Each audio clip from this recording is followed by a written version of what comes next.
Episode 102 Mihir को क्या हुआ। वहीं जब असवांग कबीले वाले मिहिर को बंधी हुई हालत में ओल्ड विला से लेकर घने जंगल की तरफ ले जा रहे होते हैं, तब गोविंद भी ये सब देख लेता है। लेकिन उस वक्त उसके पास करने को कुछ भी नहीं होता, क्योंकि उसे पहले ही विवान के आदमियों की नजरों के बीच रखा गया है। विवान को पहले से ही शक था कि अगर गोविंद पर बराबर से नजर नहीं रखी गई तो हो सकता है कि गोविंद रतन और मिहिर को यहाँ ओल्ड विला से जैसे भी करके भगा देगा। उस वक्त जहाँ मंडप पूरी तरह से सजा धजा है, सुंदर लाइटिंग्स, मंडप के ठीक बीचों बीच एक अग्निकुंड जल रहा है और वहीं काफी सारे लोग उस मंडप को घेर कर खड़े हैं। वहीं विवान पहले से मंडप में रस्म पूरी करने बैठ गया है। उसके चेहरे पर नजर आती खुशी देखते ही बनती है।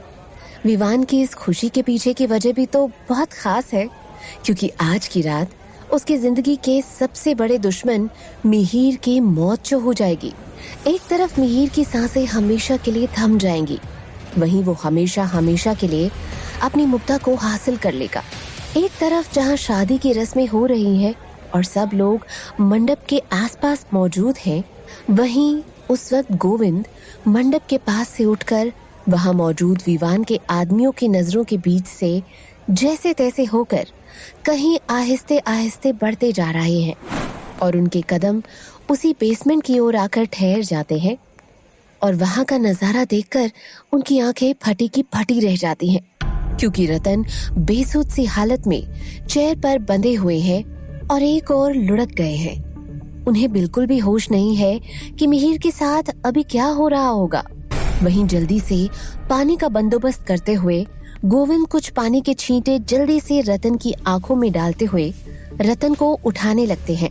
आंखें खुलते ही रतन सबसे पहले चौंक गए, क्योंकि उन्हें बेहोश होने से पहले के हालात हल्के हल्के से याद हैं और अपनी आंखों को खोलकर चिल्लाते हुए उन्होंने एक ही नाम लिया, मिहिर। मेरा मिहिर कहाँ है? वो यहाँ मौजूद क्यों नहीं है? क्या हुआ उसके साथ? गोविंद, बताओ मुझे, तुम कुछ कहते क्यों नहीं? वहीं गोविंद घबराहट के साथ रतन की ओर देखते हुए कहता है, भैया, मिहिर की जान को खतरा है। वो असवांग कबीले वाले उसे लेकर गए हैं अपने साथ घने जंगल की ओर। ये सुनते ही रतन की आंखें फटी की फटी रह जाती हैं और वो घबराहट में गोविंद को देखकर कहते हैं, नहीं गोविंद, तुम्हें कुछ तो करना होगा। तुम्हें मेरे बेटे की जान हर हालत में बचानी ही होगी, क्योंकि करने को अब तुम ही कुछ कर सकते हो। लेकिन यहाँ अचानक से शादी से निकलकर गोविंद नहीं जा सकता कहीं, क्योंकि उस पर अब भी विवान के लोग नजर बनाए हुए हैं। आखिर में कुछ सोचते हुए गोविंद आश्वासन देकर रतन से कहता है, भैया, मैं कुछ करता हूँ, मैं मिहिर को कुछ भी नहीं होने दूंगा। और कुछ सोचकर वो बेसमेंट से बाहर निकल आता है। वहीं अब तक मंडप में दुल्हन को बुलाने के लिए कह दिया गया है, क्योंकि शादी की जो रस्में विवान के साथ होनी थी वो हो चुकी हैं और अब दुल्हन को लेकर आने की बात होने लगी। माया समेत ऋतु और उनके कुछ जान पहचान के लोग धीरे धीरे मुग्धा को मंडप तक लेकर आते हैं। मुग्धा लाल जोड़े में है, घूंघट काढ़े हुए। घूंघट की वजह से उसका चेहरा पूरी तरह से ढका हुआ है, लेकिन फिर भी उसकी आंखें साफ साफ ये जाहिर कर रही है कि वो बेहद उदास है। उसकी आंखें अब भी नम हैं, सिर्फ और सिर्फ मिहिर को याद करके, उसके अपने मिहिर, अपनी मोहब्बत को याद करके। मंडप के सामने आते ही मुग्धा घूंघट के पीछे से उस बड़े से हॉल रूम को देखने लगती है। वहाँ काफी लोग मौजूद हैं।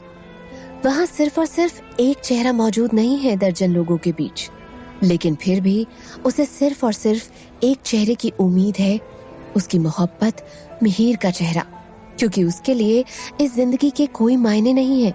लेकिन वो चाहकर भी इस लम्हे में मिहिर के पास नहीं जा सकती, क्योंकि मिहिर की जिंदगी को बचाने के एवज में ही उसने आखिर में विवान के साथ इस शादी को मंजूर किया था। मंडप में मुग्धा ठीक विवान के पास आकर बैठ जाती है और वहां बैठते ही सब लोग बड़ी बेसब्री से शादी के मुकम्मल हो जाने का इंतजार करने लगे। वहीं विवान उस वक्त लगातार मुग्धा को अपने पास उस लाल जोड़े में बैठा हुआ देखता जा रहा है। वहीं ऋतु, समीर, पृथ्वीराज, माया समेत माया की कई सारी एलीट क्लास की औरतें भी वहां मंडप के पीछे खड़ी हैं। वहीं मंडप में बैठने के बाद मुग्धा की आंखों से लाल आंसू लगातार बहते ही जा रहे हैं, क्योंकि उसने विवान की जगह मिहिर को अपना हमसफर चुना था। लेकिन अपनी मजबूरियों की वजह से उसका मिहिर इस मंडप में उसके साथ नहीं बैठा है। तभी बेख्याली में जो मुग्धा मिहिर के बारे में ही सोचती जा रही है, उसे इतना भी ध्यान नहीं कि उसकी दुल्हन के लिबास की चुनर आग की तरफ बढ़ती ही जा रही है। तभी मंडप के पीछे से निकलकर थापा सामने आया और उसने उस चुनर को आग की लपेटों से दूर किया और हौले से मुग्धा के कानों में फुसफुसाकर कहा, मुग्धा बेटा, वो लोग अपने साथ मिहिर को लेकर गए हैं उसे मारने के लिए। इतना कहकर बड़े आराम से थापा वापस से पीछे हट जाता है, जिससे किसी को शक तक नहीं होता। वहीं थापा की ये बात सुनते ही मुग्धा की आंखें हैरत में खुलती चली जाती है और उनमें एक बार फिर से धोखे का गुमान नजर आने लगता है और मंडप में बैठे बैठे ही वो खुद से एक फैसला करती है, मुझे हर हालत में मिहिर के पास उसकी जान बचाने के लिए जाना ही होगा। तभी कुछ सोचकर मुग्धा अचानक से खड़ी हो जाती है। वही मुग्धा को खड़ा होता देखकर माया उससे कहती है, तुम खड़ी क्यों हो गई? बैठ जाओ, अभी सारी रस्में हो रही है ना। लेकिन बड़ी ही संजीदगी के साथ मुग्धा कहती है, मुझे वॉशरूम जाना है अभी। इस बात पर मंडप के ठीक एक साइड में खड़े पृथ्वीराज अजीब सा गुस्से से भरा मुंह बनाकर माया की तरफ देखते हैं। वहीं इस बात पर विवान बहुत ही पोलाइटली कहता है, हाँ हाँ क्यों नहीं। वहीं मुग्धा जब मंडप से उठकर वॉशरूम की तरफ जाने लगती है, तब माया भी उसके पीछे पीछे वॉशरूम के अंदर तक दाखिल होने लगती है। इस बात पर मुग्धा माया की तरफ मुड़कर कहती है, अब आप यहाँ भी मुझे चैन से कुछ देर तक जाने नहीं देंगी? Please, I need some space. इस बात पर माया घूर कर मुग्धा की तरफ देखती है और चिड़चिड़े अंदाज में कहती है, ठीक है जल्दी करो। मुग्धा बिना कुछ सुने झट से दरवाजा बंद करती है और वॉशरूम के अंदर दाखिल हो जाती है।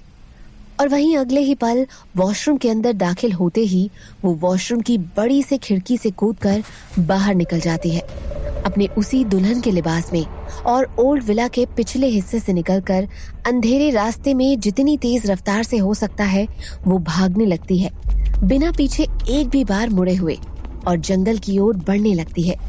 वहीं उस घने अंधेरे जंगल के बीच बड़े बड़े पेड़ जहाँ किसी साए की तरह नजर आ रहे हैं, वहीं पर मिहिर को असवांग कबीले वाले बुरी तरह से मारते जा रहे हैं, बिना उसकी सांसों की परवाह किए, क्योंकि मिहिर की सांसों को छीन लेना ही उनका इकलौता मकसद है। वहीं मिहिर के मुंह से सिर्फ एक ही शब्द बार बार निकल रहा है, मुग्धा मुग्धा। लेकिन वो उसे मारने के लिए अपने किसी भी हथियार का इस्तेमाल नहीं कर रहे हैं, क्योंकि वो जानते हैं इस तरह से वो उसे एक आसान मौत दे देंगे। वो तो उसे तड़पा तड़पा कर मारना चाहते हैं, जैसे कि एक अरसे से उनकी यही अधूरी प्यास रही हो। और मिहिर की सांसें धीरे धीरे कम से कमतर होती चली जा रही हैं। उसकी धड़कनों का साथ उसके सीने से आहिस्ता आहिस्ता छूटता ही जा रहा है।